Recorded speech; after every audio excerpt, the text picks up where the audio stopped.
hablando de contextos, les voy a compartir un buen refrán para siempre recordar, ¿ok, chicas? Díganlo conmigo, ¿ok? Digan esto. El texto. El texto.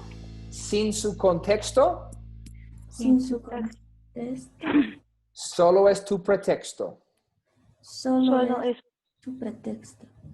Lo que quiere decir esa frase es el texto, la Biblia. La Biblia es nuestro texto. Tiene sus contextos. Y si leemos la Biblia sin su contexto, no hacemos exegesis, hacemos eisegesis. Estamos trayendo nuestras ideas a la Biblia, no extrayendo las ideas bíblicas a nosotros. Entonces, si yo leo el texto o si yo leo la Biblia sin su contexto, solo es mi idea, mi pretexto, mi idea preconcebida. Y aquí tenemos en la página 28 una extensión de puentes en las brechas. Entonces tenemos este concepto. El escritor original, Moisés, Pedro, Pablo, quien sea, ¿ok? Tenemos el autor que está escribiendo bajo la inspiración del Espíritu Santo. Y tenemos que cruzar esa brecha para nosotros hoy en Bolivia, en el siglo XXI, leyendo en castellano con nuestra propia cultura. Y tenemos que entender, hay varios contextos. Hay la cultura del autor original. Si es hebreo, si es arameo, si es griego, si es israelita, ¿qué reino? Judá, Israel, ¿qué tiempo? Esa es la historia. La relación, por ejemplo, estamos llegando a la temporada navideña. Aquí es un ejemplo. Cuando el rey Herodes vio los reyes magos llegar, los sabios del oriente, él estaba bien preocupado cuando leemos en Mateo. Y tenemos que entender que Herodes es un títere que el emperador romano ha puesto allá en Jerusalén. Y Jerusalén e Israel en ese tiempo pertenecía a Roma. Era un territorio conquistado por Roma en el primer siglo. Entonces ellos tienen que pagar sus tributos y todo eso a Roma. Ellos tienen soldados romanos. ¿Quiénes fueron crucificados a Jesús? Los romanos. Los romanos dominaban el terreno de Jerusalén. Pero los que vinieron de Oriente vienen del lugar de Persa. Y Persa es otro imperio grande y fuerte. Entonces, lo que tenemos aquí, tenemos Roma y tenemos Persa y Jerusalén en el medio con un rey pequeñito. Y Herodes es un gobernador puesto, un títere puesto por Roma, y ya vienen poderes políticos de otro imperio. Y hay dos gigantes luchando por una franja pequeña. Por eso Herodes estaba muy, muy, muy preocupado. Será como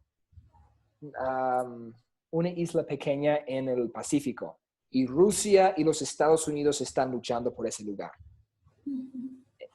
Por eso el gobernador de ese lugar va a tener miedo, va a estar muy preocupado. Entonces, la historia es bastante importante. La historia es un contexto. Si entendemos lo que está pasando en la historia de esta parte del mundo, de este tiempo.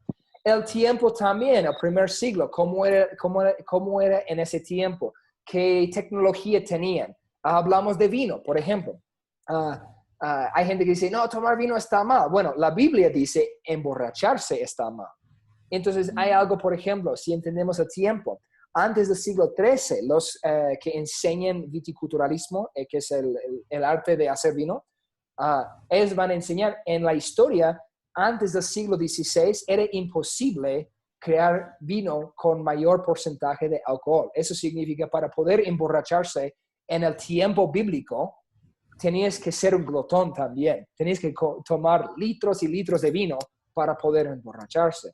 Entonces, si entendemos cómo era la tecnología del tiempo, la historia de los lugares y el lenguaje, estaba hablando del concepto de divorcio y recasamiento, y entender un poquito y aprender de los lenguajes, el concepto lingüístico, o a veces las palabras tienen más de una sola interpretación.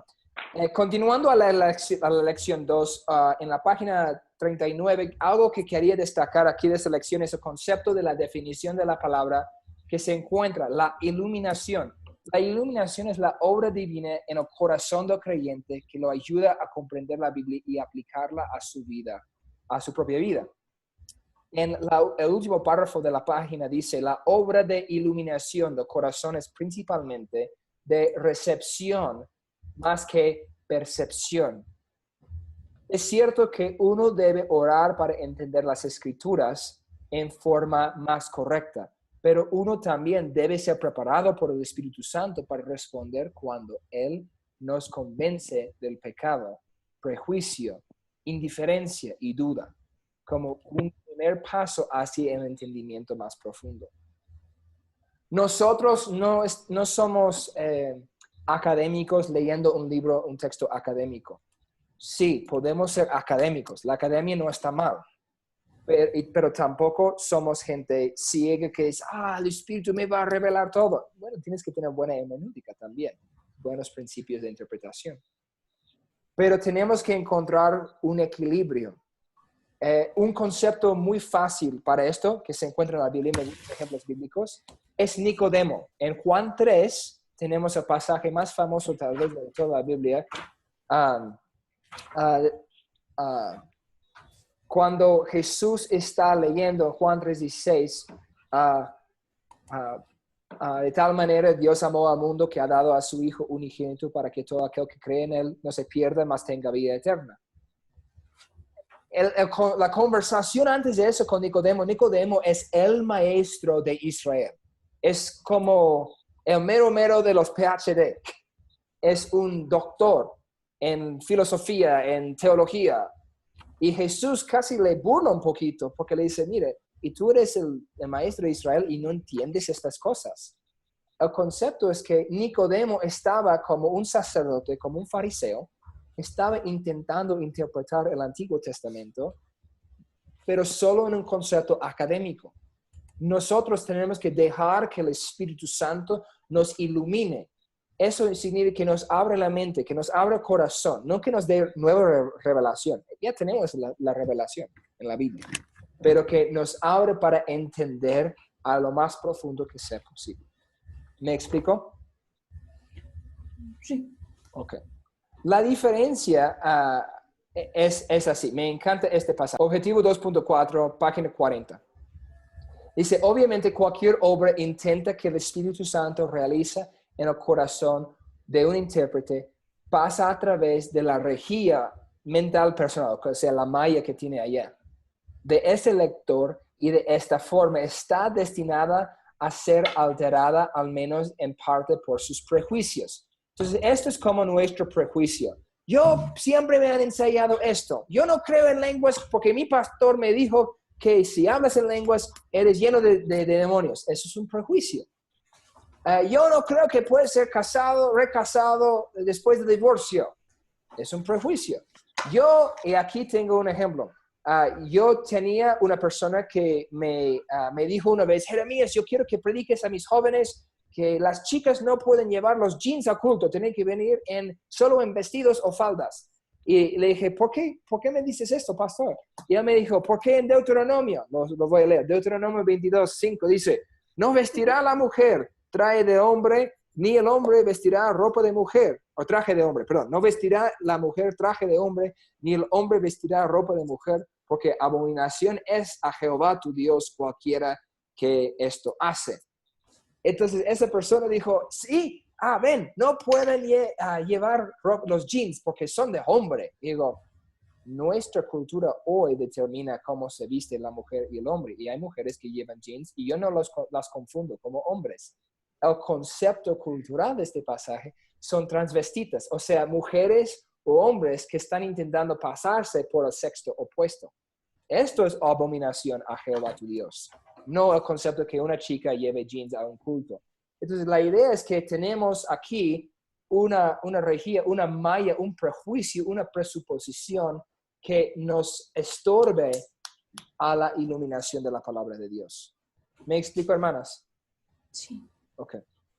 Entonces tenemos que ser conscientes. Para mí, Y todos lo tenemos. Es un problema de nuestra cultura. Nuestra cultura, nuestro trasfondo nos crea, determina quiénes y cómo somos. Yo soy gringo, soy de los Estados Unidos. Y mi cultura, una falta de mi cultura es que yo soy de una cultura muy individualista.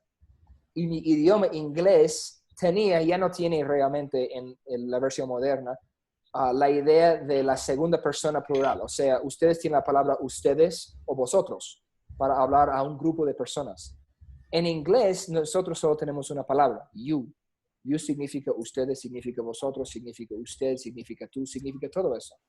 Entonces, mi cultura es esa regía que el texto nos da, que estorbe mi entendimiento. Entonces, cuando yo leía la Biblia, solo de una perspectiva de inglés y de una cultura que promueve el individualismo, yo siempre leía, solo yo y Dios. Pero cuando ustedes en español lo lean en vosotros o en ustedes en una versión moderna. Que Jesús está hablando a una multitud de personas o a los discípulos. Y es comunidad. Entonces tenemos que, y cuando yo vine a Bolivia, cuando empecé a vivir en países hispanohablantes y entender de un idioma diferente, de un contexto diferente y del idioma original, podía quitar la regía. ¿Me explico? Tenemos prejuicios de nuestra cultura o nuestra iglesia o nuestro idioma o nuestra familia o nuestra propia experiencia personal que a veces pueden ser esa regía o esa malla o esa barrera entre nosotros y la palabra de Dios. Y a través de emplear los principios en esta materia de interpretación bíblica, nos ayudan a sobrepasar esos conceptos. ¿Está bien? Sí. Muy bien. Voy a continuar con el concepto de medios de interpretación. Aquí estoy en la página 45, objetivo 2.7. Habla del concepto de los medios de la inspiración. Hay muchas personas que creen que el Espíritu Santo viene y posee una persona y esa persona está en un trance escribiendo lo que el Espíritu Santo le decía cuando los autores estaban escribiendo la Biblia. Pero me encanta este párrafo, nos explica bien. Dice, esta coautoría puede ser ilustrada propiamente por los esfuerzos cooperativos del director de los músicos de una orquesta. Cada instrumento provee un sonido musical único que refleja los esfuerzos y habilidades del músico que lo ejecuta. Sin embargo, la contribución de cada instrumento es tan valiosa al grado de que es guiada y conducida por el director con el fin de que armonicen con el resto de los instrumentos. Bajo su hábil dirección y el resultado armonioso es una variedad agradable, pero con unidad de sonido.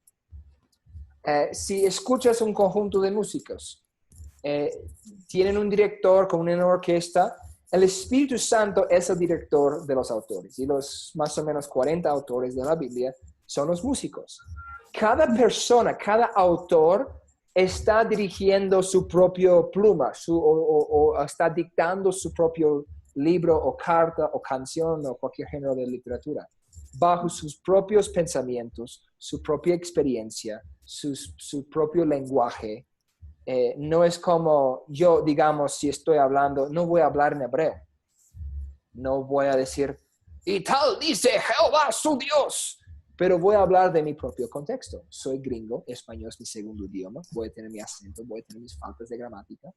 De hecho, Juan, si leen en griego, si pueden leer en griego, el griego del apóstol Juan apesta. Es como yo estoy hablando en inglés o en español, pero mi inglés me dificilar porque no puedo conjugar los verbos. Y muchos gringos hablan muy mal y sé que yo tengo mis errores, sé que tengo mi acento, pero eso soy yo. Y Dios usa a las personas y puedes ver la falta de griego de Juan cuando escribe sus cartas, porque Juan escribe en griego, pero griego no es su primer idioma. Entonces, Dios usa los autores con sus propias habilidades. No es como el griego es el idioma inspirado. Es un idioma que Dios usó, pero es un medio nada más.